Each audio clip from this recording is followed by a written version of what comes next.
Hi guys, welcome back. My name is Amanda for all of the new viewers here, and for those returning viewers, welcome again. So today we're going to be making my bread in a jar. I know you're thinking, what is she doing? Okay, so this is a bread mix that can be used in a bread machine, or you can knead this as well by adding just another cup and a half of warm water, and you've got yourself pre-measured out ingredients ready to make your bread. So it makes it really simple when I'm running short of time.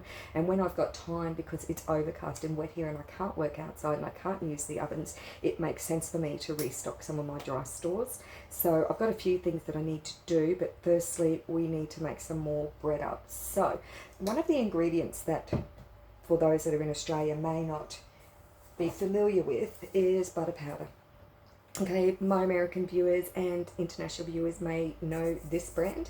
In Australia, we don't have companies that make dehydrated powdered butter, but you can get something similar, but not necessarily the same, that doesn't have as many additives in it. So this is the one that I do use, and it has a 10-year shelf life, which is great because it's butter.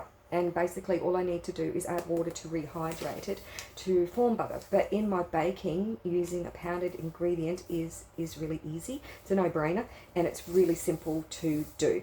Where do I get mine from? Simple, Amazon, where everyone gets everything from, really.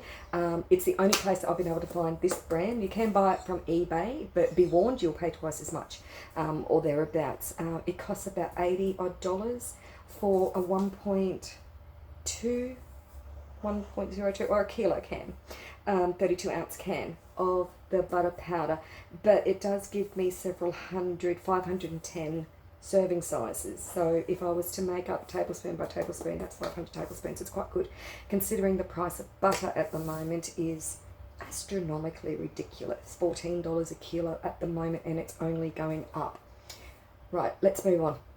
We're going to be, I'll show you the recipe that I'm going to be using, but we do need to layer them in a jar because we are using yeast, and so we do need to keep them separate. So using an instant dry yeast, and all of the ingredients that are in this jar still will give you a shelf life, because this has got a year's shelf life once it's been opened. So technically, once you've made your breads up into the jar, they've got a 1-year shelf life. Personally, I can use them for a lot longer than that if needed, but they're never on the shelf for that long. So this is a white sandwich bread, very easy to make, and something that gets used a lot, can be used in bread rolls as well, but as a loaf bread for sandwiches, it's perfect. So let's go about filling the jars, and we will get to baking and filling my dry pantry. Okay, so to make the bread powder that goes into the quart size jars, a few ingredients. Let's start with the butter powder. I need 1.5 tablespoons of butter powder. So this here is our butter powder, and it's very soft, like cornstarch fine powder. So I just need 1.5 tablespoons of this. If you want to avoid dairy in your bread, then you can take this out and you can just add some oil to the water at the end, which is 1.5 cups or so of water. Just a little bit extra if you're using the powder, just add an extra tablespoon of water to the bread mix in the end. So to fill the jars, we go in a specific order so that we don't mix the yeast, because you do need to keep your yeast separate. So we're going to do them in these specific layers. Okay, 1.5 tablespoons. You can add more butter if you want to, an extra half a tablespoon, but it's not needed. 1.5 tablespoons is enough. We then need 1.5 tablespoons of a white sugar. This is just caster sugar. Just makes it easier with the bread. Again, if you want to reduce your sugar, you can. It doesn't have to be 1.5 tablespoons. That's just the measurements that I've been using, and it works fine. And 1.5 tablespoons of milk powder. Now I'm using coconut milk powder, not dairy milk powder, because that's what I have on the shelves, and so that's what I'm going to use.